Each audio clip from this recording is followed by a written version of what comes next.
It's July 19th, 1885, and another remarkable event is about to be uncovered by Arion, Rebecca, and Olly, the Retrospectors.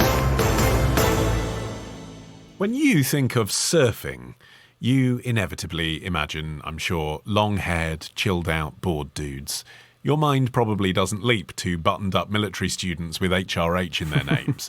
But it was today in history in 1885 that 3 Hawaiian princes studying at St. Matthew's Military School in San Mateo first introduced surfing to California, with no bushy blonde hairdos in sight.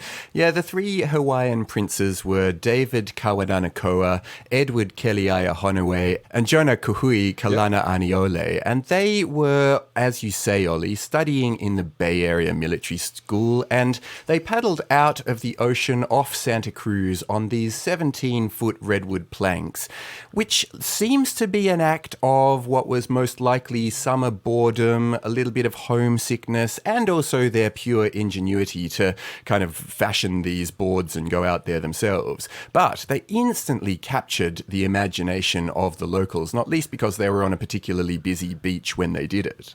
Yeah, I mean, this is what newspapers used to be like back in the day. The Santa Cruz Sentinel described the scene at the shore, just so that you could pick up your copy of your newspaper and see what it was like at the beach the day before. And they wrote, Sunday afternoon at the beach was one of the liveliest of the season. It was warm, very warm, but tempered by a breeze, which made the heat endurable and kept people good-natured. The young Hawaiian princes were in the water, enjoying it hugely and giving interesting exhibitions of surfboard swimming as practiced in their native islands. Yes, and that's the thing, isn't it? You know, this is not the invention of surfing. They didn't do anything novel here in a sense. Surfing is an ancient Polynesian sport, probably around 1,000 years old by this point. In the 1700s, it was being widely practiced across Fiji and Tahiti, as well as in Hawaii. Surfers were naked back then. Partly as a show of prowess and strength, partly because I suppose no one was looking because you're in the middle of the sea. And it had been written down that surfing existed by a Westerner as early as 1778 when Captain Cook observed natives riding the waves on wooden boards. So what they were doing is, in a sense, what any native Hawaiian would do if they went to Santa Cruz. Why wouldn't you try surfing there? I guess it was just sort of doubly impactful because people had never seen anything like it before on the west coast of the United States, and they were royal. Yeah, and Kawānanakoa and his brothers were there in the first place, I suppose, because this was part of the education that had been put in place by Kawānanakoa's king, Kalakaua, and he basically said that future Hawaiian leaders should not only get their Hawaiian education, but then get broader education by travelling abroad. They actually had this 1880 Hawaiian Youths Abroad program. So these 3 boys got sent to St. Matthew's School, which was this private Episcopal military school in San Mateo. So just to kind of give an impression of who they were, David, the oldest, was kind of the charming slacker. You know, his future mother-in-law would later insist he signed a prenup before he married her daughter. Edward was the small and sickly middle brother. He was pretty passed over. He was the only one, you know, I think we talked a bit about it in the Liliakoani episode, how in Hawaiian culture it's traditional for people to be adopted. Well, David and Jonah were both adopted by the king and queen, and Edward, the middle brother, was the only one who wasn't. He was adopted by a princess instead. And he actually died not that long after this. He died very young. Jonah was athletic and spirited. His nickname was Prince Cupid. But he was tough as well. In 1901, he was enjoying a beer in a cafe in Switzerland when a young aristocrat called Count von Fürstenheim demanded the waiter throw out, quote, that black man, and he thrashed him to the ground. And at this point in history, when they took to the water in Santa Cruz, they were aged 17, 16 and 14, respectively. And all of that education did pay off. Particularly in Jonah's case, he went on to be Hawaii's first delegate to the United States Congress. His birthday, March the 26th, is still celebrated as a national holiday in Hawaii. And amongst various illustrious achievements, he created the Hawaiian Homes Commission Act, which is what promised native Hawaiians land for homes. But aside from their political impact, the moment that we're talking about today is arguably even more significant in, you know, the not only the effect that they had on the US, but also the way that what then became a really popular pastime, not only of Californians, but of Americans more broadly, then spread around the world. It's possible that it didn't take off immediately in Santa Santa Cruz because the area where they were swimming had these really cold waters and very jagged points, both in the cliffs around the bay and also beneath your feet. And it just meant that it wasn't an ideal surfing area, but it was kind of down south where warmer waters and a more forgiving sandy bottom, that's where really like Californian surfing took off, but some years later really.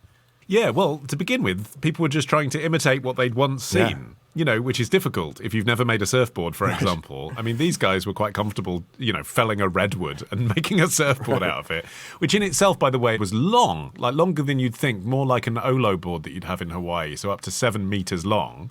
When the locals tried to do it, they were using like ironing boards and bits of old plywood and stuff like that. It took the development of a surf culture in Santa Cruz to create surfboards as we know it now and the culture around it, which supports it becoming an American sport, all the way up to, for example, Jack O'Neill, as in O'Neill the brand, who created the wetsuit for surfing. That wasn't until like the 60s or 70s. Yeah, I mean, one significant factor that was keeping the average person out of surfing in this era was, as you mentioned, the size of the surfboards and their weight. It was like surfing on a dining room tabletop. A surfboard that weighed upwards of 50 kilos was common. It's pretty hard to strut down a beach with one of those under your arm. I mean, in 1926, a surfer called Tom Blake created a hollow surfboard, which made the sport not only much faster, it would have looked very different in this time to how it would look when you watch professional surfers now, but also so much more accessible. You had to be a very strapping young man in order to manage one of the surfboards that the Hawaiian princes were carrying on this day. And or presumably have your own royal butler to hand. Right. Well, yeah, exactly. Peel your grapes and fan you. Yeah. Yeah. There could only have been, one beach boy and then the others would have been his servants.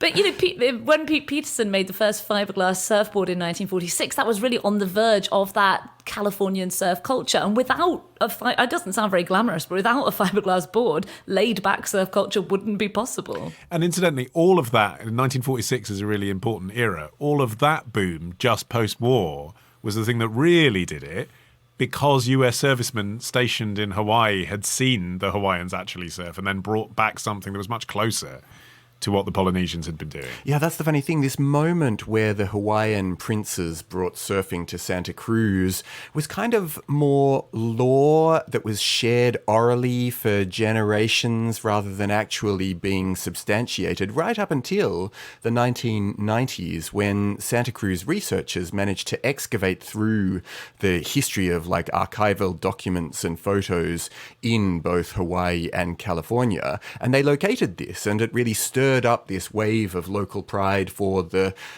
thing that Santa Cruz had, in some sense, managed to contribute, though, as you're saying, Ollie, the real breakthroughs came much, much later. It was only in 2010 that a plaque went up honouring the princes, and that was added to this bluff overlooking the beach in Santa Cruz. But then a few years after that, 2 of the princes' original redwood surfboards, which had been being stored and kind of largely forgotten about at a Honolulu museum, were loaned to Santa Cruz for an exhibit. And on the final leg of the journey, the boards were escorted around the city's downtown area in a procession of 38 classic woody surf wagons. And then there was this unveiling ceremony where apparently this solemn hush fell over the room. And the Santa Cruz Sentinel captured the moment saying, "In the world of surfing, they are the Rosetta Stone, the Shroud of Turin, the Hammer of Thor. They are the paintings on the cave walls at Lascaux, Shakespeare's first folio, Babe Ruth's first bat. They are the first surfboards." So, you may be wondering whether these princes ever made it to Britain to try surfing here. And the answer brilliantly is yes. Jonah and David, as you mentioned, the third one sadly had passed by that point, in the 1890s, came to Bridlington, the Santa Cruz of Yorkshire. Yeah, they were studying at the Royal Agricultural College of Cirencester from 1890 to 1891, and they became the first surfers of the British Isles and taught their English tutor, actually, John Wrightson, to surf on the beaches of Bridlington. So he became kind of the first ever British surfer, I suppose? Yeah, he wasn't the most likely candidate. He was a 50-year-old agricultural professor. If you Google him, there are photos of him, and you don't look at him and think, yeah, I can see him, on the surfing safari. Yeah. Tomorrow. just makes you think, God, if I had to choose, like these French Jews had to choose, what name would I choose? Ditch the ads and get a Sunday episode when you join Club Retrospectors. Patreon.com/retrospectors.